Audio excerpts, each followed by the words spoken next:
তো আমি বলেছি যে আমি নয়, সমস্ত পুরনো কর্মীরা আপনার সঙ্গে আছে, সবার বিশ্বাস আপনার হাত ধরে আমরা নবান্নে পৌঁছবো। আপনি যা আদেশ করবেন, সব কর্মীরা, দিলীপ ঘোষ ও পার্টির একজন সাধারণ কর্মী, আপনার নেতৃত্বে আমরা লড়াই করতে রাজি আছি। দূরত্বর প্রশ্ন নেই, আমি বিজেপিতে আছি, বিজেপির কাজ করছি। বিজেপি অফিস থেকে আমাকে গাড়ি দেওয়া হয়েছে, আমি সাধারণ সম্পাদক হয়েছিলাম তখন থেকে, সেটা আমি ব্যবহার করে পার্টির কাজ করছি। যে পার্টির কাজের দরকার নেই আমাকে গাড়ি দিত না, আমাকে সিকিউরিটিও পার্টি থেকে দেওয়া হয়েছে। আমি গাড়িও চাইনি, সিকিউরিটি চাইনি, পদও চাইনি। আমাকে যোগ্য মনে করেছে পার্টি, যা যা কাজ করার বলেছে আমি এটা করার চেষ্টা করেছি। একটা কথা বলি, আমি যেটা শুনেছি মাননীয় রাজ্য সভাপতি বলেছেন দিলীপ ঘোষ ছেলেবেল নয়, তো আমি জানি না, উনি বলেছেন, ওনার কথা ঠিক।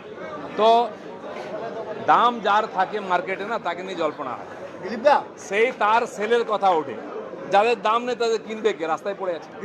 দিলীপ ঘোষের দাম আছে, দিলীপ ঘোষের দাম থাকবে, কারণ দিলীপ ঘোষের মধ্যে কোনো ভেজাল নেই।